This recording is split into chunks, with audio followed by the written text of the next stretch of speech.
Namaste everyone. Good evening. Good morning in India. We will start today's session. Mananiya Gurumurthy is online.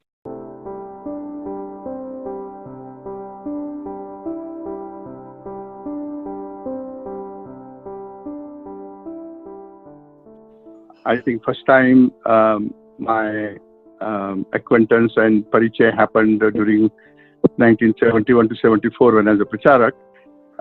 He and his brother both were very active in Mailapur Shakha. Later on, I came back to America and heard a lot about his heroic struggle with exposing Beaufort scandal.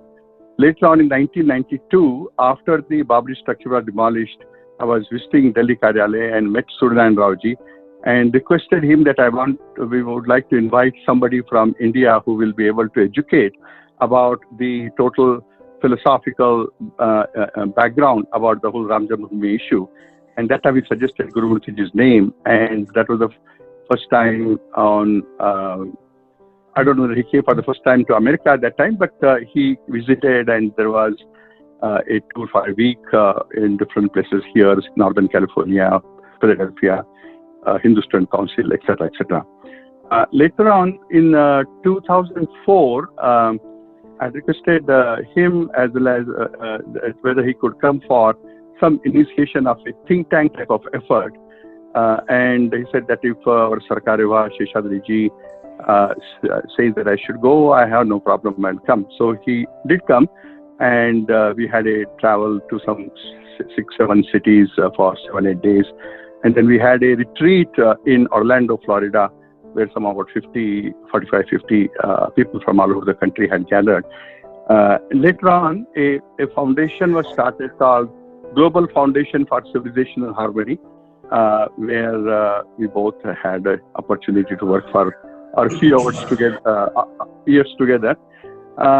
Two very outstanding contributions in the intellectual domain, I would say, is he initiated a think tank in Delhi and in Chennai called Center for Policy Studies, which has done some remarkable original work in civilizational issues. Later on, in Delhi, a foundation was initiated in around 2009 under the name of Vichar International Foundation, and goes to the credit of Gurumurthy ji to bring closer a person like Ajit Doval, who had just retired then in 2003 or 4 from IB as the director, and cultivating him, and ultimately he became the director of that Vichar International Foundation, and subsequently he now has become the National Security Advisor. He was immensely close also to the Tughlaq's editor, Choram Swami, and he was very insistent that after his passing away, he should take care of the paper. And currently he's editor, and they say that Cho, as popular as he was literally speaking, the sale of the Tughlaq magazine further skyrocketed after Gurumurthy ji took over his editorship. He is widely read and one of the brightest minds. I remember that in 92-93, BJP wanted a white paper to be prepared on Ram Janmabhoomi issue. He would just lock himself for 8-9 days and pull together all the research and bring out a brilliant over 100-page white paper on the entire philosophical and the historic and all types of background on Ram Janmabhoomi issue. So I have learned a lot in my various interactions. Only one small little thing I will say, that in late 80s, one of our Akhil Bharatiya Adhikari, who knew how wonderful was Gurumurthy's contribution, made a suggestion that he would like to suggest to BJP to nominate him as a Rajya Sabha member. Then he was very categorical and said that I would not like to take any formal position either in political party or in the government, so that my independence to give a very honest opinion and perspective on various national issues will not be compromised. And he has remained truthful to that. He has made enormous contribution on the thought level, but has never occupied any formal position. Even they say that recent he's on the board of the Reserve Bank. It was after a tremendous persuasion by Sangha Adhikaris that it is a very important, needed step. Reluctantly, he had taken up. Anyhow, without taking too much of the time, let's get on with listening to his some valuable perspective about the topic that he has been given, post-COVID economy in the Indian and the global context. Thank you very much for this opportunity. And Namaskar, Gurumurthy ji. Namaskar, Guruji. Sabko namaskar. Nanda ji, namaskar. Yes. Okay. So, Neeraj ji, you can pick it up and guide the subsequent. Anyway, I saw the galaxy of famous speakers who have addressed this audience. I will try and measure up to their levels of understanding and presentation. You know, in my 45 years minimum of my understanding of the world and India, I don't think we have ever faced a situation like what we are facing today as humanity, as geopolitics, and as a nation. Everyone is prognosticating a complete change in the world order. I mean, I don't think anyone says the world will remain as it is, and it will not be a kind of a holding on operation. It's not going to be a seamless change. It's going to be a huge shift. Everyone says that we will move over to a new world order. But I don't think anyone has very seriously looked at what is the existing world order from which we are shifting to something new, as if the existing world order is something given. Unless we examine the foundations of the existing world order, we will not be able to understand or even make an intelligent guess as to what will be the order into which we will be changing. If you look at the foundation of the current world order, it's an amazingly unsustainable order. I will try to put it in my understanding and my experience of human life and also the history of nations. The present world order was preceded by the Cold War order. The Cold War order was ideological between the, if you can call it an ideology, the free market ideology and democracy on the one hand, and Marxian polity and socialist order, economic order on the other. This is some kind of an ideological war, intellectual as well as at times physical. But this is where I think the West found that it is not possible to take on Marxian polity, which aggregates the strength of the people and manifests it in an instrument called the state, where in democracy it's very widely shared. It is impossible for a transparent polity to take on a non-transparent polity. That is where Kissinger came and offered his responses. And the present world order is founded largely politically and even economically on the Kissinger formulations. I'll go into a little later. So, from the Cold War order, we broke up the Cold War. That itself was a transitional order about which we will have to focus a little. The third is the post-Cold War order, which is the present order. What are the foundations of this? The Cold War order, as I said, was essentially one of direct and indirect confrontation, which had its own consequences and which met a dead end for the free market nations and democratic nations, in the Vietnam War. Vietnam War became such a quicksand into which the Western nations, particularly the US, was caught, that they had to find an alternative. That is where Kissinger's formulations helped or rationalized the transition, and he was himself made the agent of the transition. And that is how not only China, but even Pakistan came into prominence. The Kissinger formulation was very simple. The world is anarchic. The world polity is anarchic. That if you have to find a meaning in this, you have to accept the state actors as they are. You cannot influence the states and you cannot reformulate the world in the manner you want. You have to accept the states as they are. If they are autocratic, you have to accept them as autocratic. If they are socialist economic order, you have to accept it as it is. And you have to build an order based on that, in which the balance of power will alone matter. That who has kind of a manageable, that he can manage the others' order, power is the basis of the order itself. And in this, he said very clearly, principles do not matter. Whether it is human rights or democracy or anything which the human beings will collectively and individually value should not be the interactive medium. I mean, it is for counseling and things like that, but it is not going to work.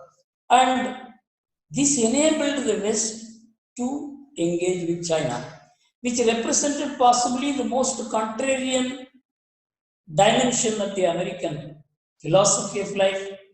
It could be called one, democracy or freedom or market economy or human rights.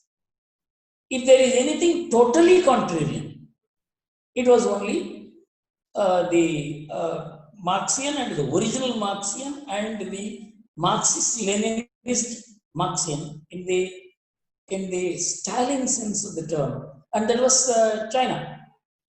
But engagement with China was necessary to break up the Cold War, because USSR represented the main opponent, and the brilliant formulation of Nixon and Kissinger formulation was to break that, to wean away China, which was in tremendous difficulties because of the Cultural Revolution and because of the huge China famine. They have not been able to put their house in order, and they also wanted some external crutch to get out of their mess. And so this mutual need that you have to get out of Vietnam, and China has to get out of its internal mess of poverty and hunger. And that is where the useful role was played by Pakistan, brokering the arrangement. And America actually got out of Vietnam War with great humiliation. But in the process, it broke up the socialist unity and made China a kind of an adversary for the USSR, which set the stage for the post-World War, post-Cold War order, in which this is the stage 2. The breakup of this is very important to understand geopolitical and geo-economic transformation which took place in the world. That in second stage, which is the breakup of the Cold War, America accepted China as a strategic partner. And this destroyed socialism, and this resulted in the eventual victory of the free market economy, as they call it, and also democracy. But in stage 3, 2 essential transformations took place, which constitutes the foundation of the current world order. One was that with the collapse of the Marxian state and eventually of the Marxian economic order, the West has finally won over the rest, because the West represents the free market economy and liberal democracy. These 2 main pillars of the West have finally established themselves as the goal of the world. And Francis Fukuyama even said there will be no conflicts at all. You can close down the history departments. And there will be eternal peace in the sense in which Hegel said it will be a perfect state. This is how the West perceived itself, that the West is the best for the rest, and it is the best for the rest to accept the West. This became the very simple formulation, and this was such an euphoric idea that I don't think anyone who knew history could have formulated this and could have assumed it, and the West assumed it, that it has finally won against the West, both in terms of the liberal democratic institution which it presents to the world, and also market economy. So this on the one hand.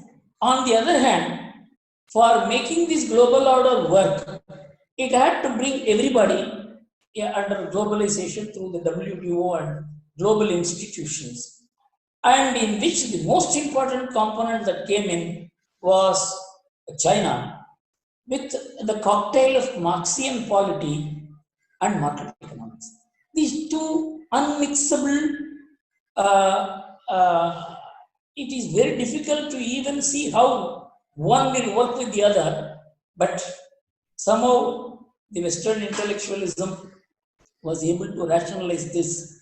And this is the catch, really. Unless we understand what is the catch in this, we will not be able to know how the current world order is being threatened by precisely this Marxian polity, market economics mix in the globalization and WTO.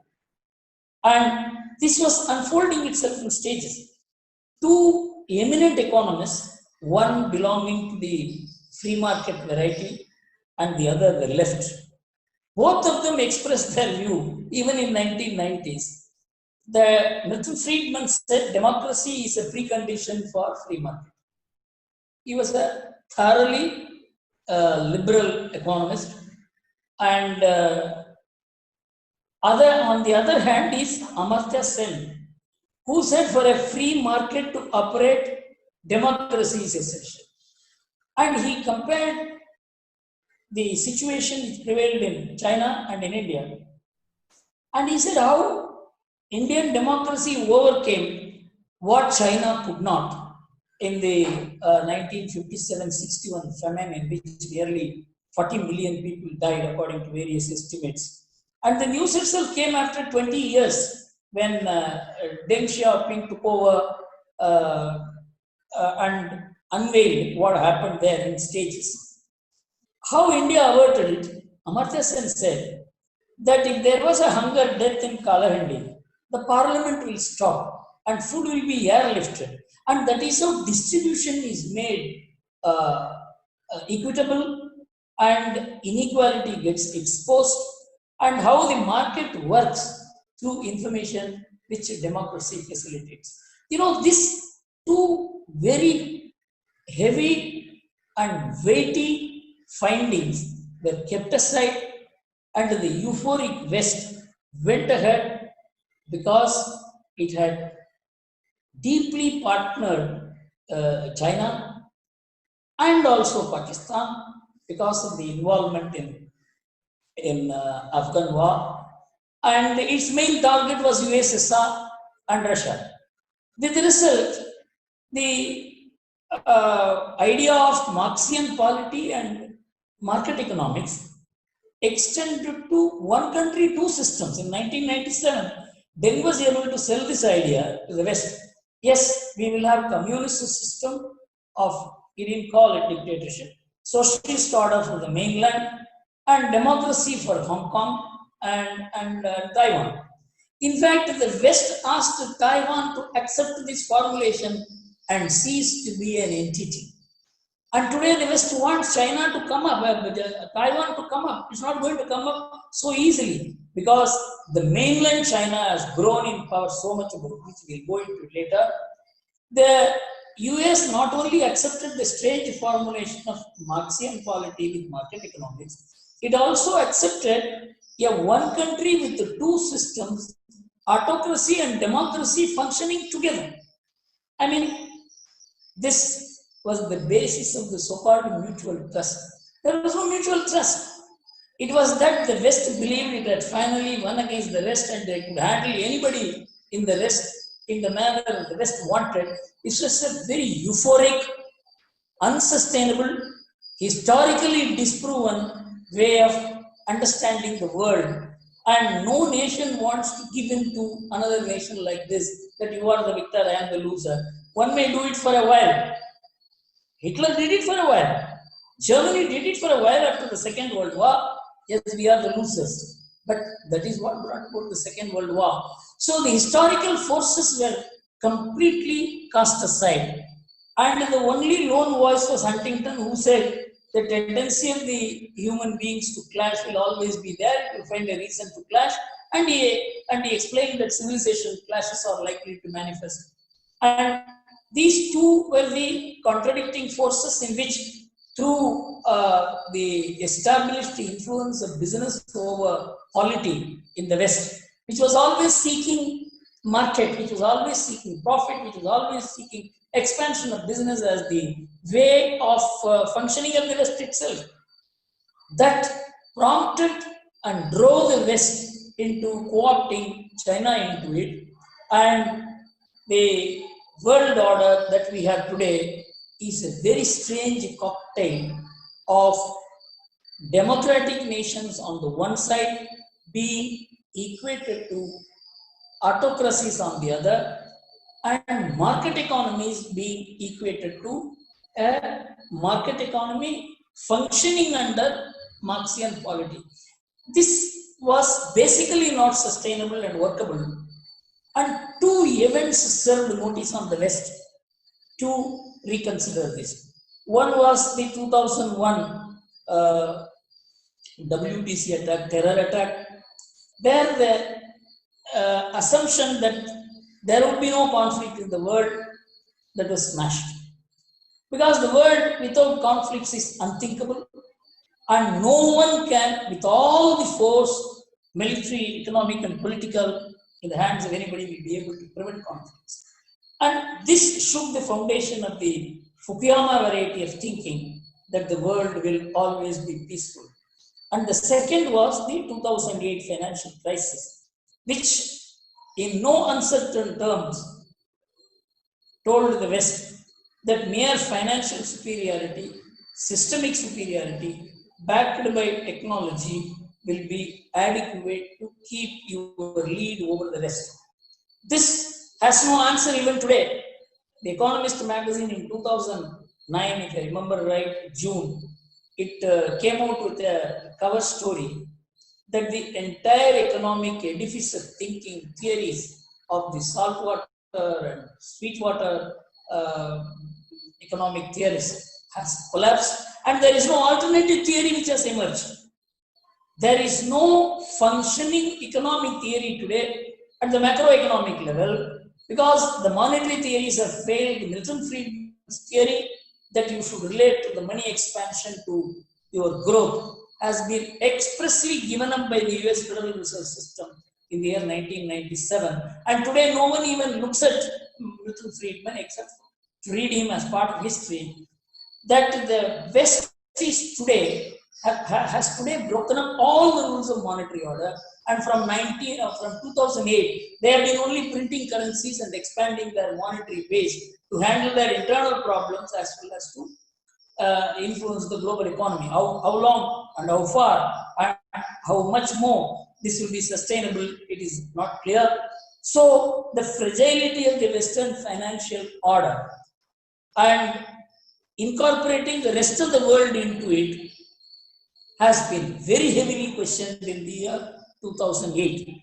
And this is where the real versus financial economy issue became very, very strong in America and even in Europe, though Europe is far, far behind the way America has realized the need for building the real economy, the manufacturing economy, the jobs, that you cannot exist only on profits which you make and keep people satisfied through universal social security. It will not work. This realization led to the Trump phenomenon in America. And the Trump phenomenon was not an overnight phenomenon. It was not a development only in 2000, 16, it was a gradual retraction from globalization. And this gradual retraction came by way of practical experience of dealing with China.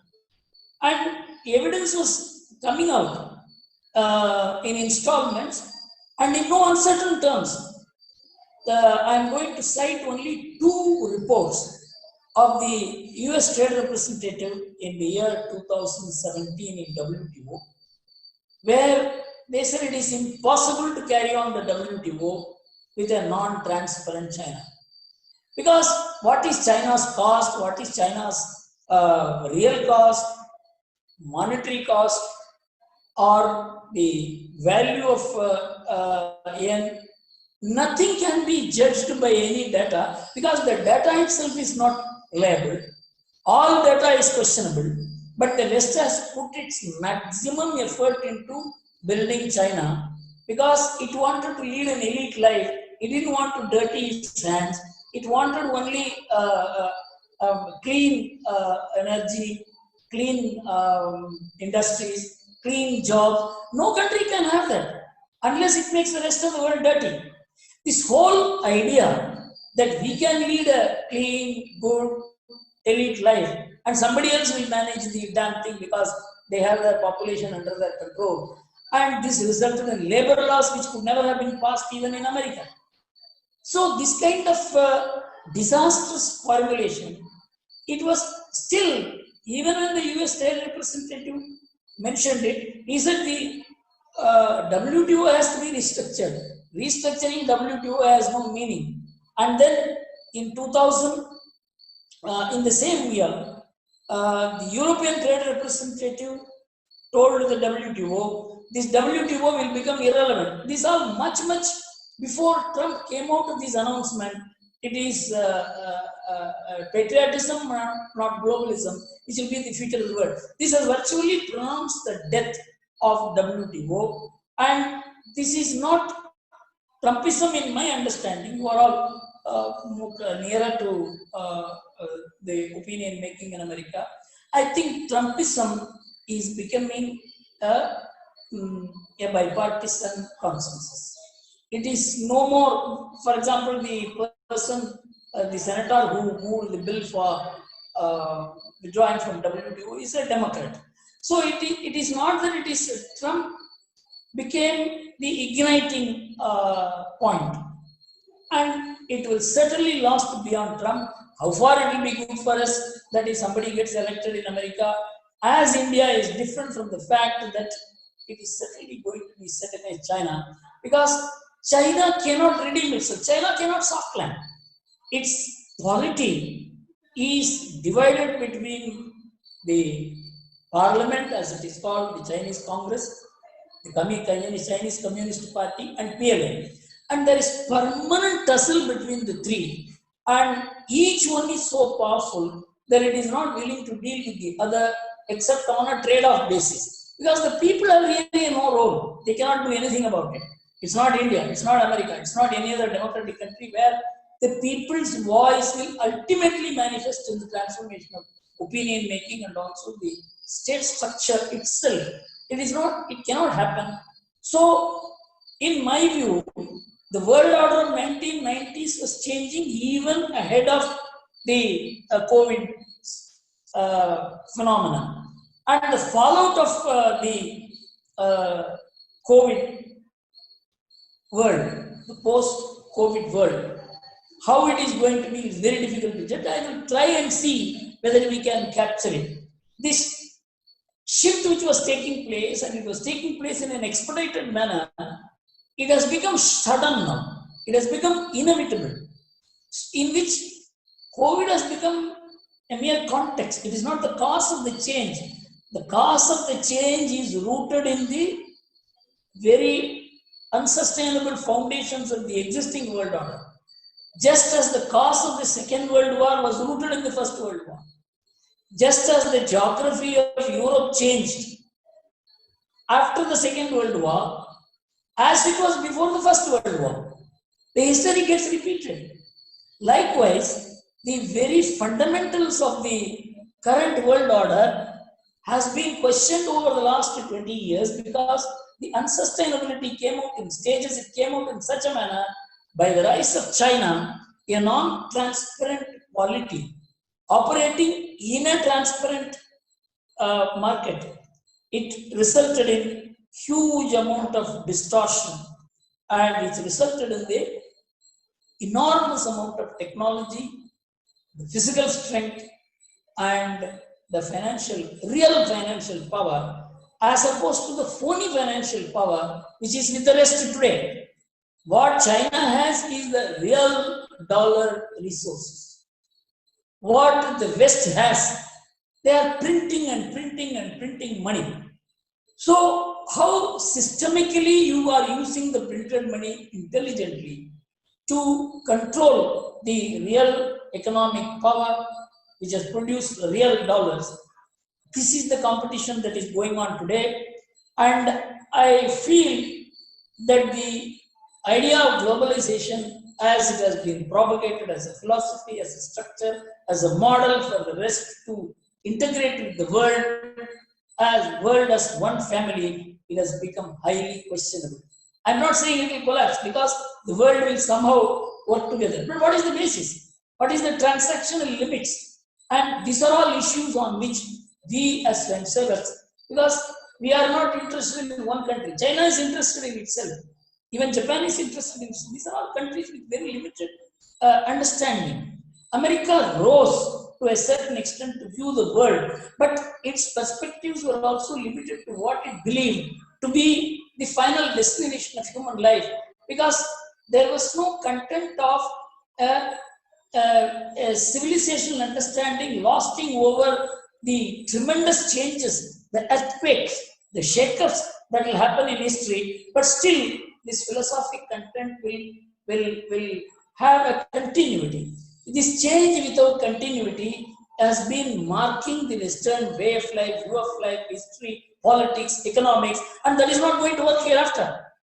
We have to have, even if you are going to change from an unsustainable current world order to a new world order, it cannot be that there will be a wall between the two. There has to be remnants of this into the other. This is the Indian view. Actually, that is how we have been able to prevent collapse of the Indian state and formation of or the Indian society or the Indian way of doing things. And as Swami Vivekananda said, that the Roman eagle floated over everything worth having in this world, and the earth trembled at the name of the Greek army, but spider wings were where the Caesars ruled. But here you can see that if Vedavyasa came 5,000 years back, he was there. If he came here, you can see some traffic signals even today. This continuity is lacking in the current understanding of the global leadership. See, you take how the shelf life of ideas are coming down. Everybody would have thought when colonialism was on, that colonialism was impregnable. This will be permanent. Nobody can change it. It's going to be there. In 200 years, colonialism collapsed. When mercantile capitalism came, everybody thought this is going to be the dominant world. 100 years it collapsed. When Marxism came, everybody thought that Marxism is going to dominate the world. 50 years is gone. Then everybody thought globalization is the final alternative. It's gone in 25 years. The shelf life of all these ideas are coming down because the human perception is getting limited and limited to the nearest future. Corporates used to publish annual results. Then they began publishing half-yearly results. Now they are publishing quarterly results. And the stock market are functioning not on the basis of how a corporate will operate after 3 years, but what is going to happen to it tomorrow? What is the overnight interest and profit I can make? This is the unsettling model of the world. The shortest term outlook. Nobody thinks beyond 5 years of his own life. Nobody thinks of his children. Nobody certainly thinks of his grandchildren. This is where Bobsworth, a very is Brookings Institution economist, he brought out a paper sometime, if I remember right, in 2001, between how the American mind works, very successful, but it is contextual. But he also said how the Asian mind works. This is where how we understand China is important. how we understand the rest of Asia is important. He said the American savings is personal. The Asian savings is dynastic. This captures what is durable and what is contextual. And so we have to understand how civilizations, culture, value of religion, and intergenerational continuity influences economics. It is not something, these are two different things. They converge, they operate together, they are parallel, mutually influence each other. You cannot have durability without contextual compulsions. But contextual compulsions cannot be made to supersede all that is critical and important. And so, the world in a way is now faced with a tremendous compulsion for a change.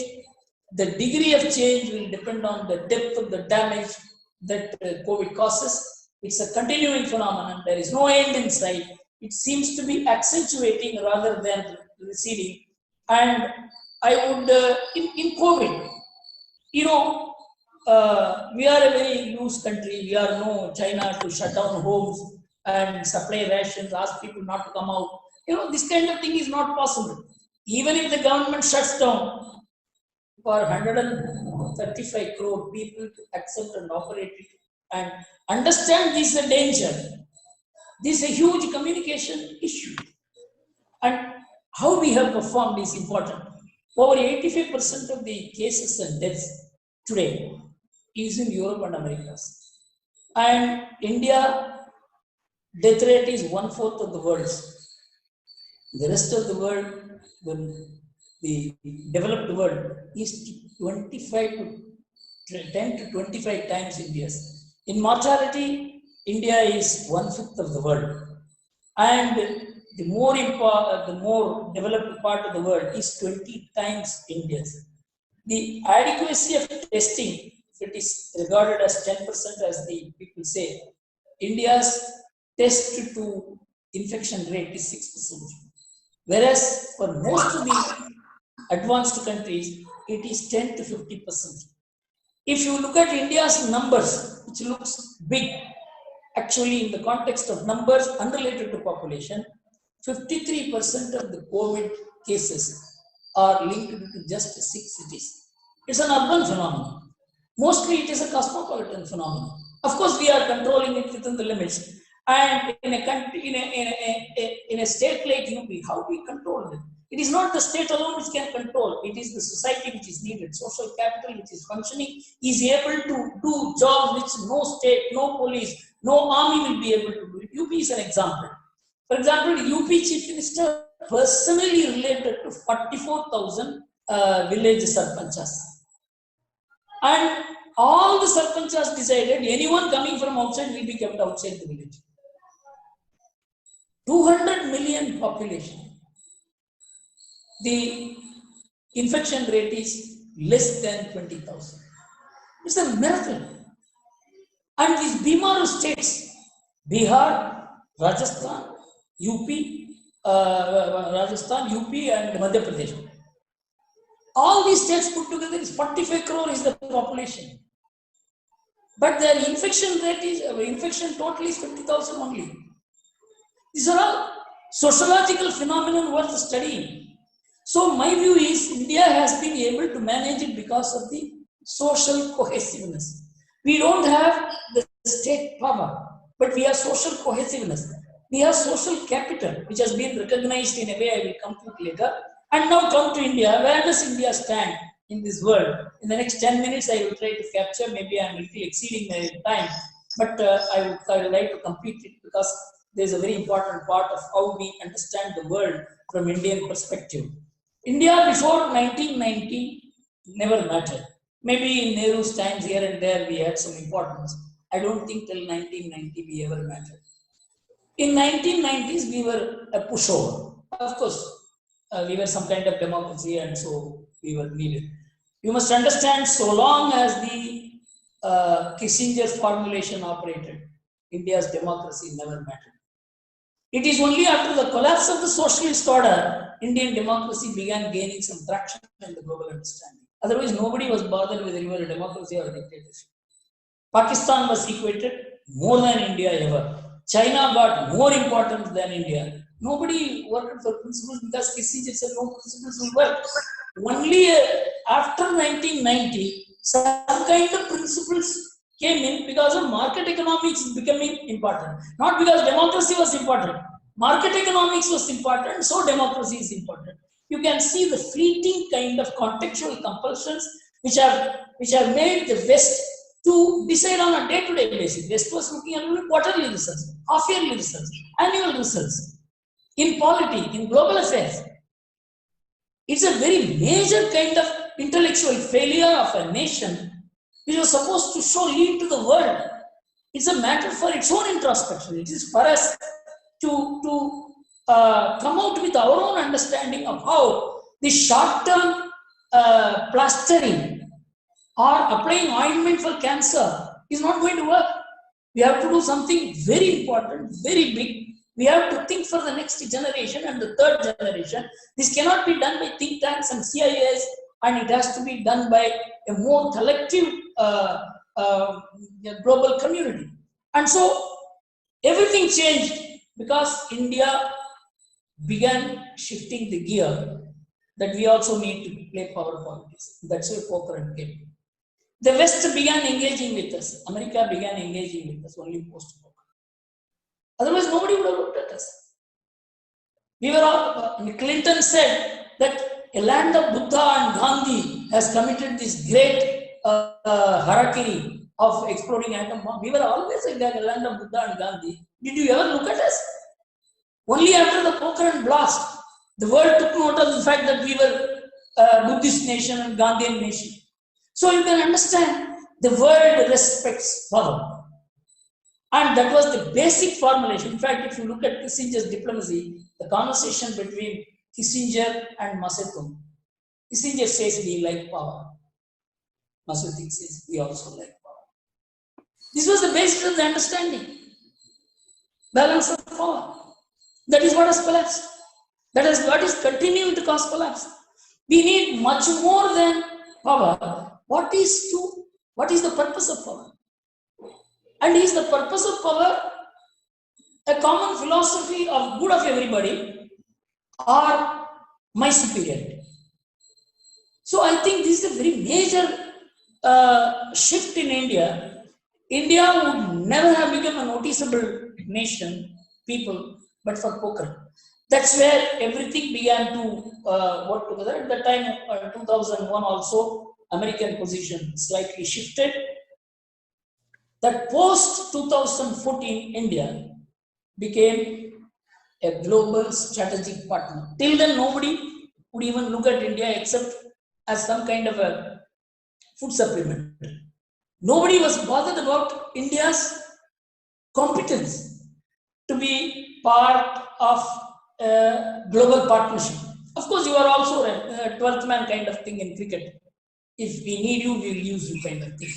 But this shift from 1980s to 2014 was a rickety politics, a rickety coalition, became consolidated with one party government and a leader. You see, everybody in the strategic world looks at how stable you are and how strong is your leadership. If your leadership is not strong, it's not going to work. Without Putin, Russia won't work. Without Xi, China won't work. Without Abe, Japan won't work. And who is the leader of America today? Trump made sense. I mean, I'm not judging him because he is not value judgeable. But Trump made sense because he gave leadership at a time, shifting gear, and he made sense. So I think a capacity of a democracy to produce a stable government and a strong leader is the test of its capacity to play a role. And we are now a strategic partner of its value base. Nobody judges India on the basis of the number of atom bombs it has, or merely on the basis of its GDP number. They see that it has certain philosophic contribution to make to the world. that it is a soft power.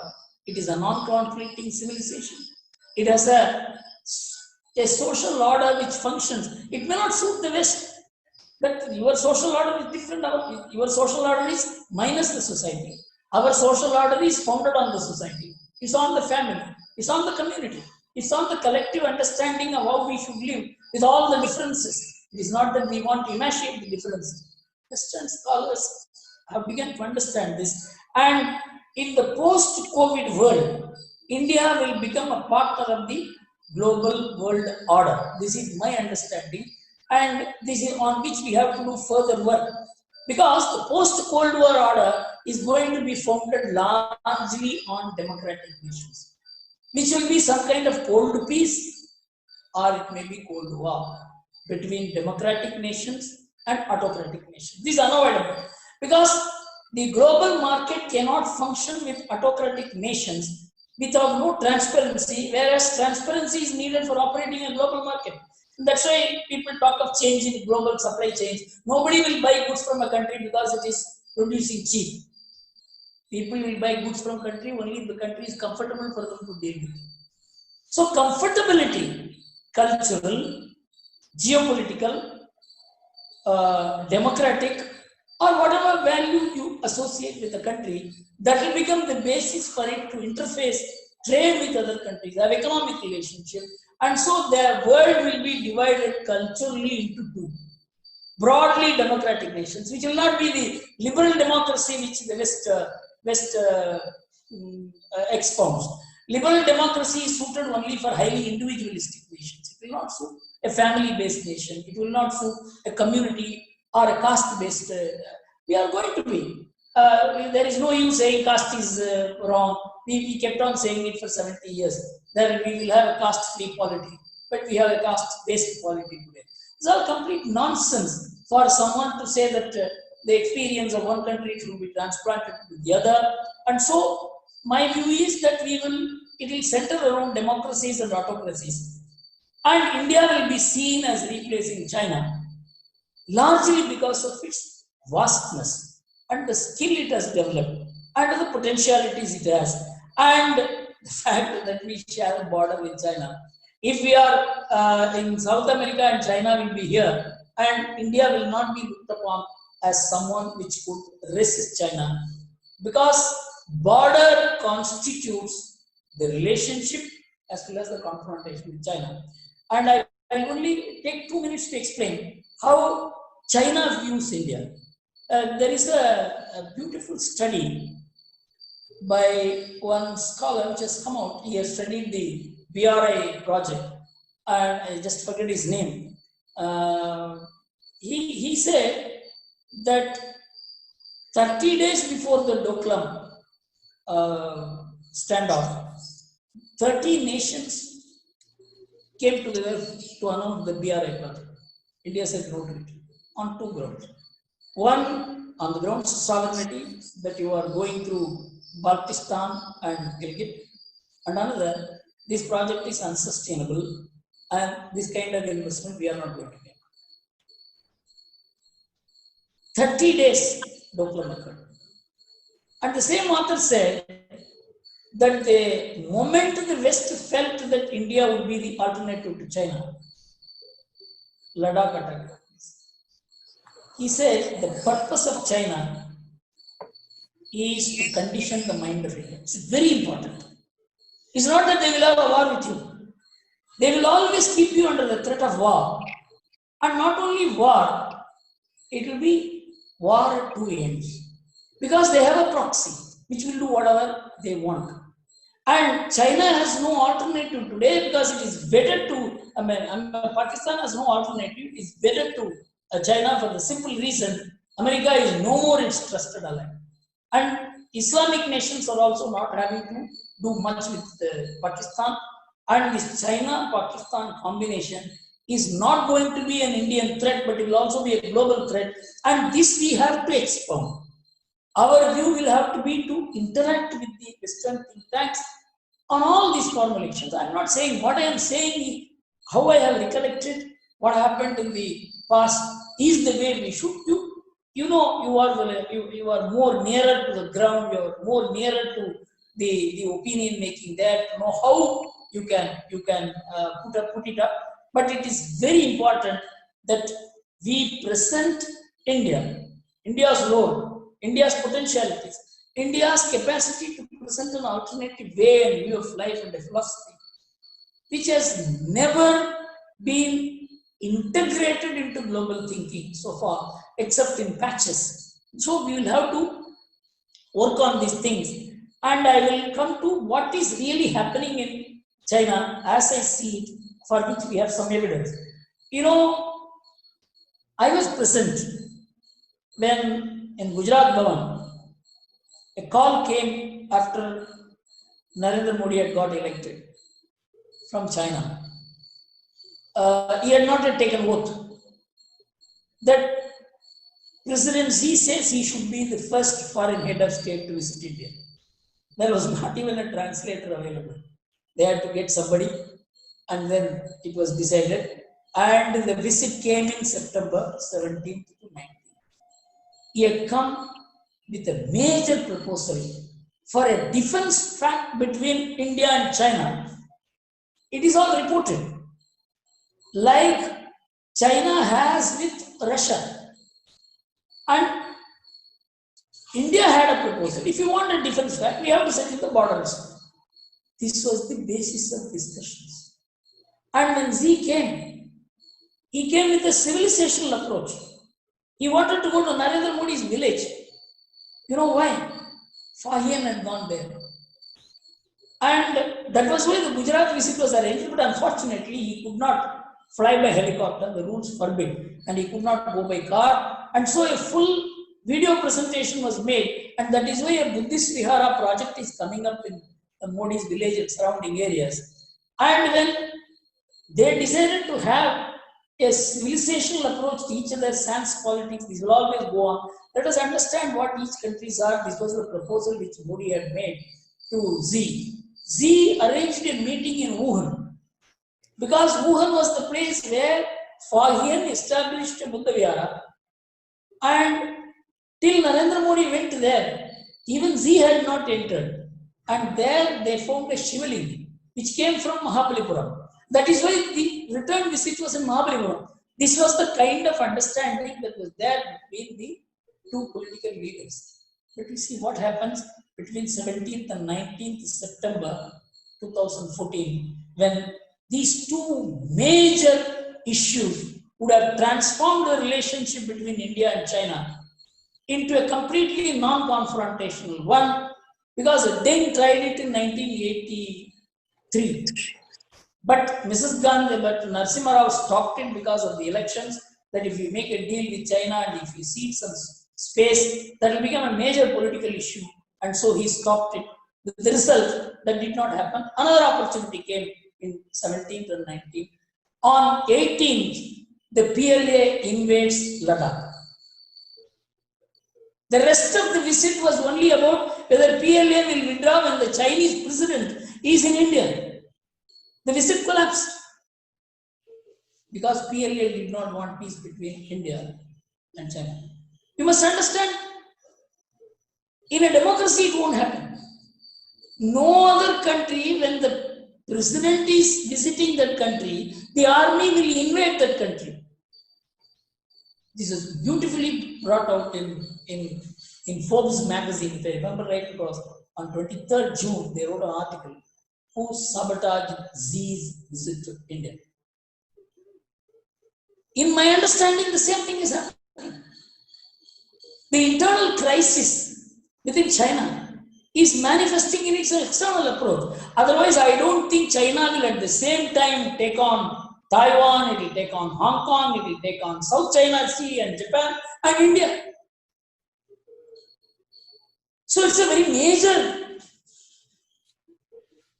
geopolitical blunder being committed by China. And if you come to the economic modeling, which will take time, I will just make my propositions and complete it. The Eurocentric economic order will change. That means they themselves have to change. They have to reformulate their polity, their economy, their understanding of the world. And these Amnesty Internationals and USCA, SRF, all these things won't work. I mean, you will have to allow people to do in their own way. You cannot control what is happening in my village sitting in White House. A shift in really understanding the world. To apply Kissinger's formula, you have to be realistic, not through the states, but through philosophy to understand the diversity of the world. The current model is unsustainable, is understood by everybody.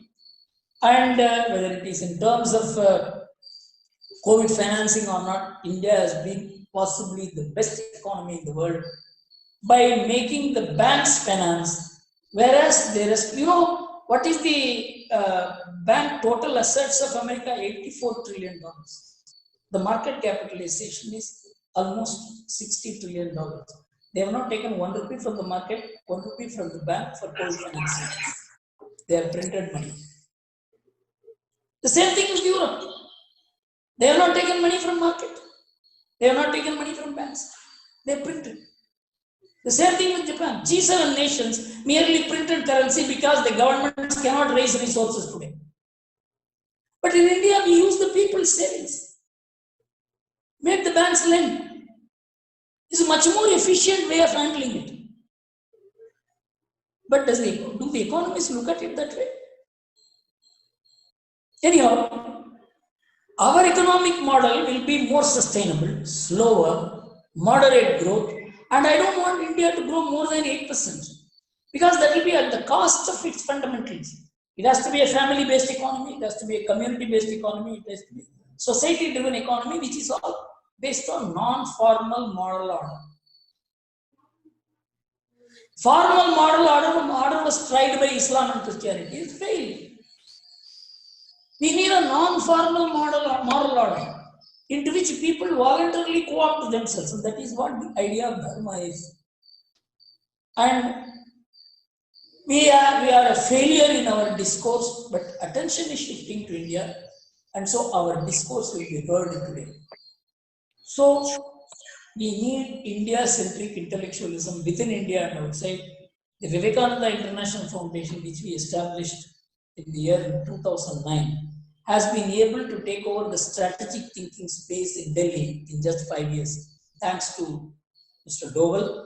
And it is now doing primary drive of the Indian strategic thinking. We need institutions like this in the cultural field, in the economic field, and in the religious field, because religion is regarded as a divider, whereas our religion is the unifier because it accepts all other religions. But how many people know it? So we have a challenging time ahead. Being in America, you are in a much better position to play a role which nobody from India can play. That is why Vivekananda had to go to America. He did lecture from Calcutta. What we need is two things. We need a third Vatican Council, because Christianity is a very important part of the world, and it has an enlightenment, unlike Islam. Yes, the Second Vatican Council transformed Christianity to this extent that we have to recognize other religions.